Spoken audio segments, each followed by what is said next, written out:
میں بار بار اپنے ہاتھ میں بندی گھڑی کی جانب دیکھ رہا تھا۔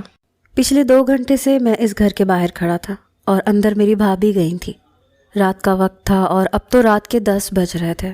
میں اس کوفت کا شکار تھا، بھلا یہ بھی کوئی وقت کسی کے گھر بیٹھنے کا ہے؟ رات 8 بجے میری بھابھی یہ کہہ کر اندر گئی تھی کہ بس ابھی آدھے گھنٹے میں آ رہی ہوں، اور میں پچھلے 2 گھنٹے سے ان کا انتظار کر رہا تھا۔ میں نے بھابھی کے موبائل پر کال کی تو ان کا نمبر اس وقت بند جا رہا تھا۔ مجھے انتظار سے سخت نفرت تھی اور میں اس وقت انتظار کی سولی پر ہی لٹکا ہوا تھا۔ میں کبھی بھی بھابھی کے ساتھ نہ آتا اگر بھائی نے مجھے یہ نہ کہا ہوتا کہ میری بیوی کا خیال رکھنا، یہ جہاں کہے اسے لے جانا۔ میرا بھائی نوکری کے سلسلے میں سعودی عرب گیا تھا۔ گھر پر میری والدہ، میں اور بھابھی ہی رہتے تھے۔ میں نے 2 گھنٹے کے انتظار کے بعد اس گھر کی ڈور بیل بجائی۔ اس کے باوجود بھی 15 منٹ بعد میری بھابھی باہر آئی تھیں۔ جلدی سے اپنا دوپٹہ سر پہ لے رہی تھیں۔ میں نے تعصب سے دیکھ کر پوچھا، اتنی دیر؟ کہنے لگی، ہاں چلو چلو، آج کچھ زیادہ ہی دیر ہو گئی، لیکن آئندہ سے کوشش کروں گی کہ زیادہ دیر نہ ہو۔ یہ سن کر تو میں اچنبھے میں آ گیا۔ میں نے کہا، کیا مطلب آئندہ؟ میں آپ کو دوبارہ کہیں نہیں لے کر آؤں گا۔ ارے بھائی، آپ خواتین کی ایک بات جو شروع ہوتی ہے تو گھنٹوں جاری رہتی ہے، اور میں انتظار کی خفت نہیں اٹھانا چاہتا۔ مجھے سخت چڑ ہے انتظار کرنے سے۔ میری بھابھی گاڑی میں بیٹھتے ہی سامنے ڈیش بورڈ پر رکھے ٹیشو پیپر سے 4 نکال کر اپنا پسینہ صاف کرنے لگی۔ میری بات شاید وہ غائب دماغی سے سن رہی تھی۔ میں نے اب غور کیا تھا، وہ چہرے سے کچھ بدحواس بھی لگ رہی تھی۔ میں نے کہا، کیا ہوا بھابھی؟ کہنے لگی، کچھ نہیں، بس تم گاڑی چلاؤ۔ اصل میں میری دوست کے گھر میں اے سی نہیں تھا، اسی لیے گرمی سے یہ حالت ہو گئی۔ میں نے حیرت سے اپنی بھابھی کی طرف دیکھا۔ میں نے کہا، کیا ہو گیا آپ کو بھابھی؟ ہوش میں تو ہیں؟ دسمبر کا مہینہ ہے اور ٹھنڈ اتنی ہے کہ میں باہر کھڑا تھر تھر کانپ رہا تھا، اور آپ کہہ رہی ہیں کہ اس کے گھر میں اے سی نہیں تھا۔ میری بات سن کر تو وہ اور بھی بدحواس ہو گئی۔ اپنے ماتھے پر ہاتھ مار کر کہنے لگی، ہاں میں تو بھول ہی گئی تھی کہ دسمبر کا مہینہ ہے۔ میں نے بھابھی کو دیکھا، ہنسنے لگا۔ مجھے تو ان کی عقل پر حیرت ہو رہی تھی۔ یہ بھی کیا کوئی بھولنے اور یاد رکھنے کی بات تھی؟ مجھے وہ کچھ نروس بھی لگ رہی تھی۔ باقی کا سارا راستہ نہ جانے وہ کن سوچوں میں گم رہی۔ جیسے ہی ہم گھر پر پہنچے، میری بھابھی اپنے کمرے میں چلی گئی۔ نہ جانے کیوں مجھے آج اپنی بھابھی کا رویہ کچھ عجیب سا لگا۔ جب سے وہ اپنی دوست کے گھر سے آئی تھیں، الجھی سی تھی۔ اگلے روز جب میں آفس جانے لگا تو ناشتے پر بھی وہ ناشتہ کرتے ہوئے بھی کسی گہری سوچ میں گم تھی۔ میں نے ناشتہ ختم کیا۔ جیسے ہی میں آفس جانے لگا، کہنے لگی، فرحان آفس سے ذرا جلدی گھر آ جانا، مجھے اپنی دوست کے گھر جانا ہے۔ میں نے کہا، آج پھر؟ میں نے کہا کہ آج آپ کو کیا کام ہے؟ کہنے لگی، کوئی ضروری کام ہے، اب ہر بات میں تمہیں نہیں بتا سکتی۔ بہرحال میں نے کہا کہ آج مجھے آفس میں بہت کام ہے، میں جلدی نہیں آ سکتا۔ کہنے لگی، تم جب بھی آؤ گے مجھے اپنی دوست کے گھر لازمی جانا ہے۔ بھابھی کا اٹل انداز اور الجھا ہوا چہرہ مجھے نہ جانے کیوں ان کے بارے میں شک میں ڈالنے لگا تھا۔ میں آفس جا چکا تھا۔ میں ابھی اپنے آفس میں مصروف تھا، فائلیں چیک کر رہا تھا، جب بھائی کا فون آ گیا۔ مجھ سے کہنے لگے کہ اپنے کام جلدی نمٹاؤ اور رومانہ جہاں کہہ رہی ہے اسے لے جانا۔ میں نے کہا، بھائی، بھابھی نے کیا کرنا ہے روزانہ اپنی دوست کے گھر جا کر؟ میں تھکا ہوا آتا ہوں، آتے ہی ان کو ان کی دوست کے گھر لے جاؤں اور خود باہر 2 گھنٹے تک ان کا انتظار کرتا رہوں؟ یہ کوئی بات تھوڑی ہے، آپ کو میرا بھی تو احساس ہونا چاہیے۔ میرا یہ کہنا تھا کہ بھائی مجھ سے بپھر کر بولنے لگا۔ کہنے لگا، ٹھیک ہے، میں واپس آ جاتا ہوں، یہاں کا کام میں سنبھال لیتا ہوں۔ جتنے پیسے میں کما رہا ہوں تم جانتے ہو، سارا گھر اسی سے چل رہا ہے۔ تم تو اپنی تنخواہ صرف اپنی جیب تک ہی رکھتے ہو، تمہارے اپنے شاہی خرچے ہیں۔ اب میں بھی آ کر بیٹھ جاتا ہوں ہاتھ پر ہاتھ رکھ کے گھر پہ، اور پھر تم گھر چلا لینا۔ ایک ذرا سا کام کیا کہہ دو تمہیں، تم تو… میرا بھائی مجھ سے غصے سے بول رہا تھا۔ میں نے کہا، ٹھیک ہے، لے جاؤں گا۔ میں نے فون بند کر دیا۔ جلدی اپنا کام نمٹاتے بھی مجھے آج 8:30 بج چکے تھے۔ جب میں گھر آیا تو میری بھابھی بالکل تیار تھی۔ مجھے دیکھ کر کہنے لگی، پہلے مجھے دوست کے گھر چھوڑا، واپس بے شک تم گھر واپس آ جانا، 2.5-3 گھنٹے اپنا آرام سے کھا پی کر فریش ہو کر پھر مجھے لینے آ جانا، مجھے کوئی جلدی نہیں ہے۔ میں نے کہا، ٹھیک ہے۔ میں نے بس اپنا آفس کا بیگ امی کو پکڑایا تھا، پھر میں بھابھی کو اس کی دوست کے گھر چھوڑ کر واپس آ گیا۔ کھانا میں نے اپنی والدہ کے ساتھ کھایا تھا۔ میری والدہ بھی یہی کہہ رہی تھی کہ نہ جانے اس لڑکی کو کیا اجلت رہتی ہے، دن بھر نہ جانے کن سوچوں میں گم رہتی ہے، جیسے ہی تمہارے آنے کا وقت ہوتا ہے فٹافٹ سے تیار ہو جاتی ہے کہ دوست کے گھر جانا ہے۔ اس وقت میں ذہنی طور پر تھکا ہوا تھا، اسی لیے اپنی والدہ کی بات پر سوچنے کا میرا دماغ نہیں تھا۔ کھانا کھانے کے بعد میں نے اپنے کمرے میں موبائل دیکھنے لگا، لیکن اچانک کیسے میری آنکھ لگ گئی۔ میری والدہ ویسے ہی کھانا کھا کر اپنے کمرے میں جا کر لیٹ جاتی تھیں اور جلدی سو جاتی تھیں، کیونکہ انہیں تہجد کے وقت اٹھنا ہوتا تھا۔ موبائل کی مسلسل بیل پر میری آنکھ کھلی۔ میں ایک دم اٹھا، اپنا موبائل دیکھا تو بھابھی کا نمبر تھا۔ جب میں نے موبائل میں ٹائم دیکھا تو میرے ہوش اڑ گئے۔ رات کا 1 بج رہا تھا۔ میں نے فون اٹھایا تو بھابھی کی بڑی گھبرائی ہوئی آواز آئی، کہنے لگی کب سے تمہیں فون کر رہی ہوں، کہاں تھے تم، وقت دیکھا ہے تم نے؟ میں نے کہا میں سو گیا تھا، مجھے بالکل بھی احساس نہیں تھا، بس میں 2 منٹ میں آ رہا ہوں۔ میں نے جلدی سے گاڑی کی چابی اٹھائی اور بھابھی کو لینے چلا گیا۔ رات کا 1 بج رہا تھا۔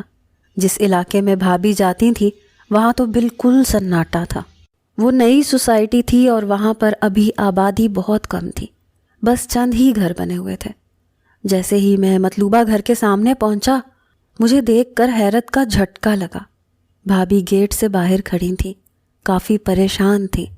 مجھے دیکھ کر جیسے اس کے چہرے کی رنگت ٹھیک ہونی شروع ہوئی۔ مجھے حیرت ہوئی کہ وہ یہاں کیوں کھڑی ہیں؟ ان کی دوست کا گھر ہے تو انہیں تو گھر پر ہی رہنا چاہیے تھا، جب تک کہ میں نہ پہنچ جاتا۔ جیسے ہی میں نے گاڑی روکی، وہ بڑی عجلت میں میری گاڑی میں بیٹھی تھی۔ کہنے لگی اب آئے ہو تم فرحان، احساس بھی ہے میں کب سے اکیلی یہاں کھڑی ہوں، پچھلے 2 گھنٹے سے میں باہر کھڑی تمہارا انتظار کر رہی ہوں۔ میری بھابھی یوں تھی کہ ابھی رو دیں گی۔ میں نے کہا لیکن آپ یہاں کھڑی کیوں تھی؟ آپ کی دوست کا گھر ہے، آپ کو تو گھر کے اندر ہونا چاہیے تھا، جبکہ میں آ جاتا، اور آپ رات کے اس پہر اکیلی کھڑی ہیں، وہ بھی اس سنسان سے علاقے میں۔ خدا نہ خواستہ کوئی الٹا سیدھا شخص آ کر آپ کو کہیں لے جاتا، پھر؟ میں واقعی بھابھی کے بارے میں فکر مند ہوا تھا۔ میری بات سن کر وہ تذبذب کا شکار ہو گئی، بار بار مجھ سے نظریں چرانے لگی۔ کہنے لگی وہ میری دوست کو کوئی کام تھا، اس لیے وہ اچانک سے کہیں چلی گئی، اور اسے اپنا گھر لاک کرنا تھا، اسی لیے مجھے باہر کھڑے ہونے پڑا۔ میں نے کہا پھر بھی اس کے گھر میں اور بھی تو افراد ہوں گے، آپ کو یوں گھر سے باہر کھڑا ہونا ہی نہیں چاہیے تھا۔ عجیب دوست ہے آپ کی، مجھے سمجھ نہیں آتی یہ روز روز آپ اس سنسان سے علاقے میں کرنے کیا آتی ہیں؟ آپ کی دوست آپ کے پاس ملنے کیوں نہیں آ جاتی؟ میں گاڑی بڑی تیزی سے چلا رہا تھا۔ بھابھی نے میری کسی بات کا جواب نہیں دیا اور اپنا سر پکڑ لیا۔ کہنے لگی خدا کے لیے فرحان، میرے سر میں درد ہو رہا ہے، تم خاموش ہو جاؤ۔ مجھے پہلے بھی وہ الجھی سی لگ رہی تھی، پتہ نہیں کیا مسئلہ تھا ان کے ساتھ۔ گھر آتے ہی وہ اپنے کمرے میں چلی گئی۔ 2-4 دن وہ بس یہی ایک فرمائش مجھ سے کرتی، اور میں بار بار ان سے وجہ پوچھتا کہ ایسی بھی کیا آپ کی دوستی ہے جو آپ کو روزانہ اس سے ملنے جانا ہوتا ہے، لیکن وہ مجھے وجہ نہیں بتاتی تھیں۔ میں بہت بار ان سے پوچھ چکا تھا، لیکن وہ یہی کہتی تھیں کہ مجھے ضروری کام ہے۔ ایک بار میں آفس کے لیے تیار ہو کر ناشتہ کر رہا تھا، جب باہر کی بیل بجی۔ اس وقت تو ہمارے گھر میں کوئی نہیں آتا۔ میں نے ناشتہ بیچ میں چھوڑا، باہر کے دروازے پر چلا گیا۔ وہاں ایک ڈاکیا کھڑا تھا، کہنے لگا کہ رومانہ کے نام پر ایک پارسل آیا ہے۔ میری بھابھی کا نام رومانہ تھا۔ میں نے کہا اچھا ٹھیک ہے، مجھے دو۔ کہنے لگا نہیں، بھیجنے والے نے کہا ہے کہ رومانہ کے ہاتھ میں دیا جائے۔ میں نے بھابھی کو آواز دی۔ بھابھی بھی ناشتہ کر رہی تھیں۔ اٹھ کر باہر آئیں تو ڈاکیے کو دیکھ کر نہ جانے کیوں ان کی رنگت اڑی تھی۔ بڑے تیز قدموں سے وہ مین گیٹ تک پہنچی تھیں۔ اس ڈاکیے سے اس نے اپنا پارسل یوں چھینا جیسے نہ جانے کیا ہو۔ میرے ساتھ ساتھ تو ڈاکیا بھی اسے حیرت سے دیکھنے لگا۔ اب اس کے چہرے پر وہی بدحواسی چھائی تھی جو میں چند دنوں سے دیکھ رہا تھا۔ کہنے لگی کہاں سائن کرنا ہے، بتاؤ مجھے۔ ڈاکیے نے ایک رجسٹر کھول کر اس کو دیا۔ بھابھی نے فٹافٹ سے سائن کیا اور اپنا پارسل لے کر فوراً اپنے کمرے میں چلی گئی۔ جس طرح کی حرکتیں میری بھابھی کر رہی تھی، میں اس پر شک نہ کرتا تو اور کیا کرتا۔ بھابھی ناشتہ چھوڑ کر اپنے کمرے میں جا چکی تھی اور کمرے کا دروازہ کھٹ سے بند کر لیا تھا۔ جس کا یہ مطلب تھا کہ کوئی بھی اس کے کمرے میں جانے کی جرت نہ کرے، جبکہ میں ماتھے پر بل ڈالے بھابھی کے کمرے کے بند دروازے کو دیکھ رہا تھا کہ آخر یہ کیا چکر ہے۔ اس سے پہلے بھی تو پارسل آیا کرتے تھے، مگر آج تک ایسی حرکت نہیں کی گئی تھی۔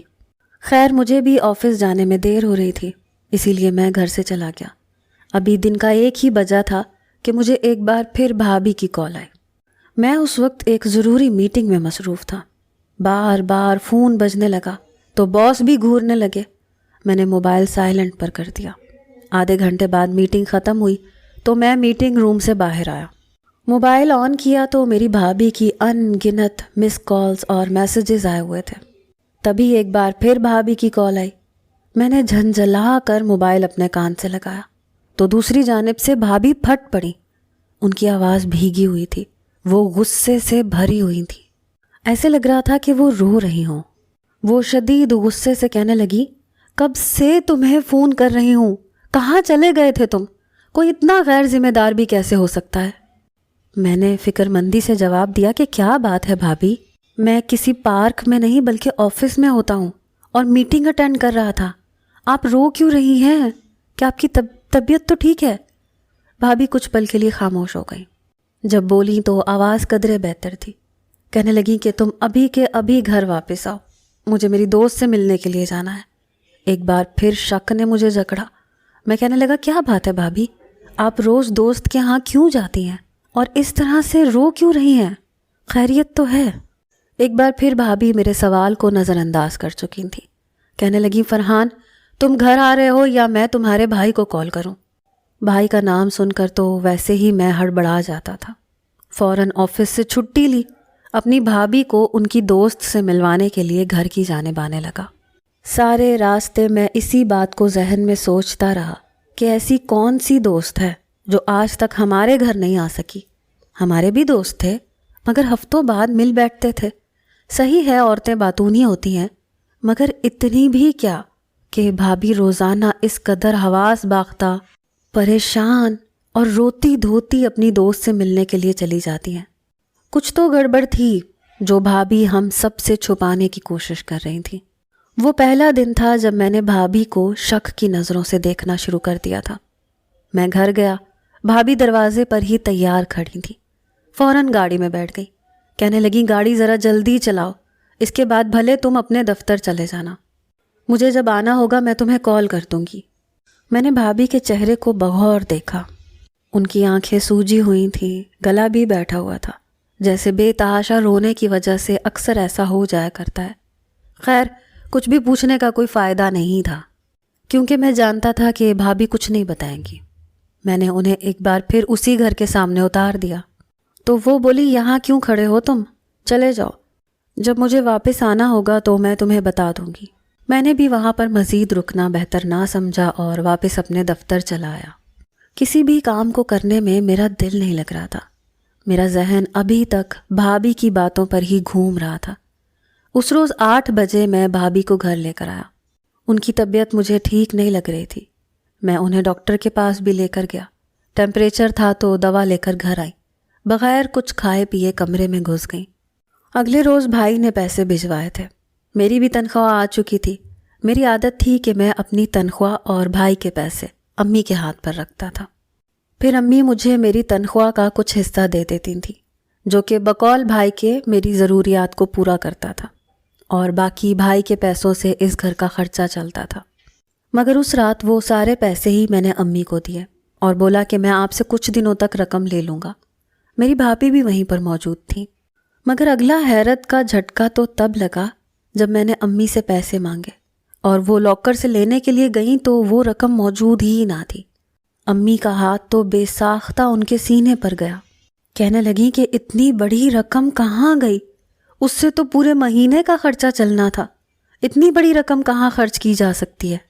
بھابھی ان کے ساتھ مل کر پیسے ڈھونڈنے لگی، جبکہ نہ جانے کیوں بار بار میری نظریں بھابھی کی طرف اٹھ رہی تھیں کہ جیسے انہوں نے ہی کچھ کیا ہو۔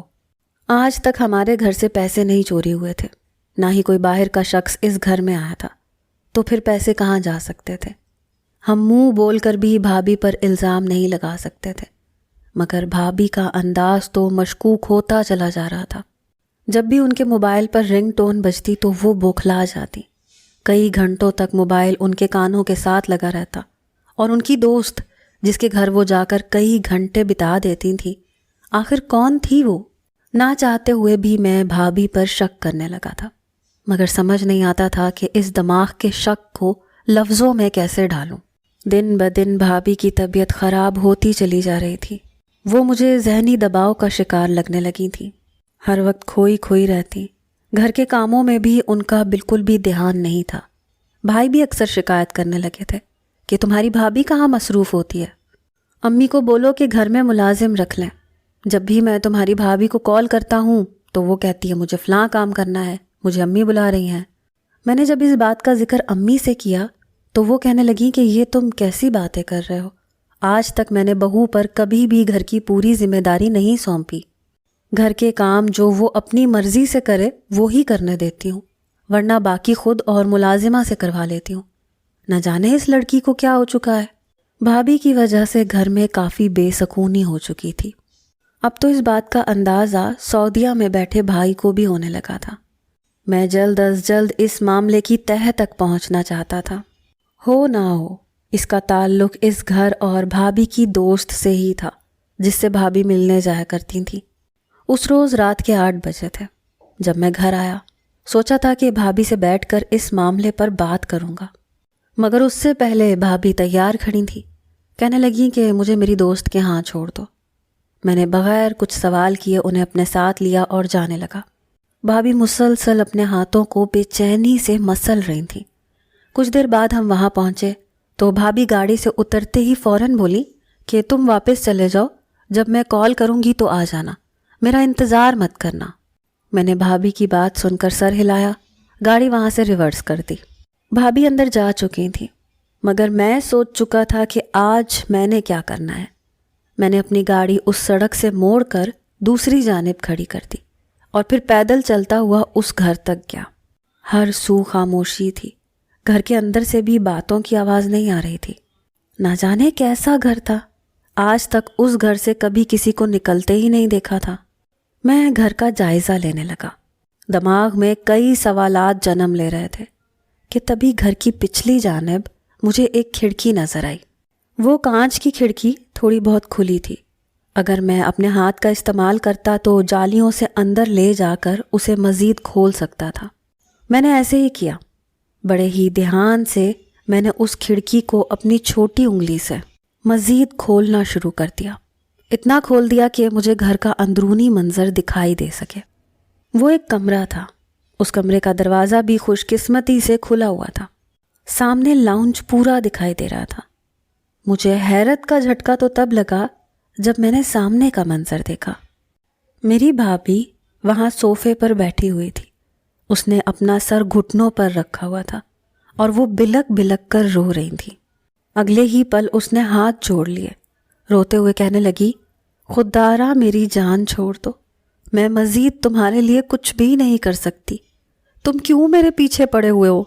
تمہاری وجہ سے نہ صرف میری عزت بلکہ میری زندگی خراب ہو چکی ہے۔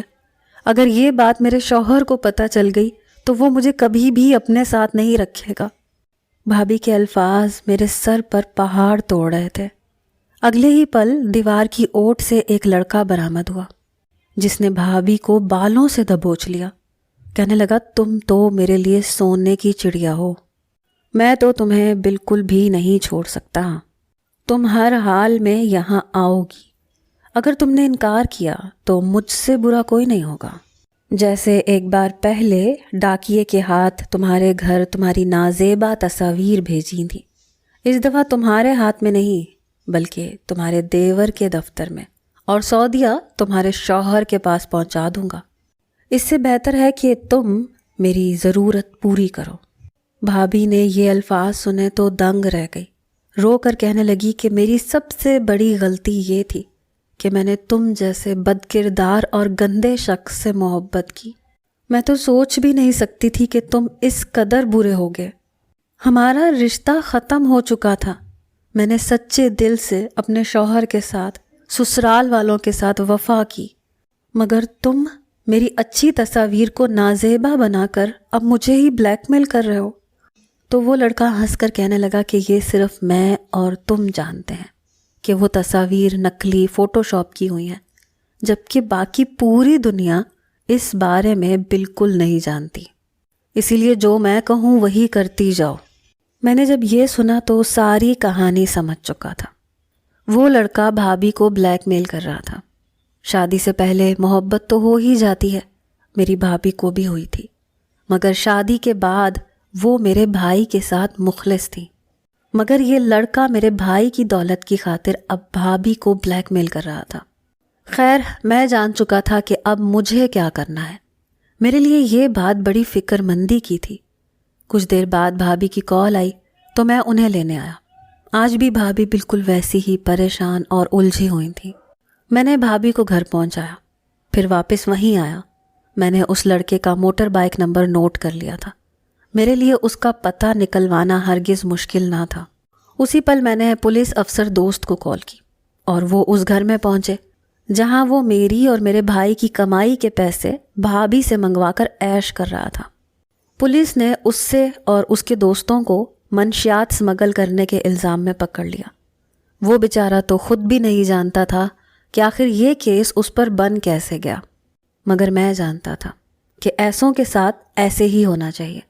اس کی خوب مرمت کی گئی اور بہانے سے اس کا موبائل لے کر میں نے اس کے موبائل میں موجود تمام تر بھابھی کے خلاف ڈیٹا ڈیلیٹ کروا دیا تھا۔ چند روز یوں ہی گزر گئے۔ بھابھی پہلے تو پریشان رہیں، مگر دھیرے دھیرے جب خبر ملی کہ وہ لڑکا پولیس کی حراست میں ہے اور لمبی قید میں ہے تو بھابھی پرسکون ہو چکی تھی۔ ان کے چہرے پر مسکراہٹ آ گئی۔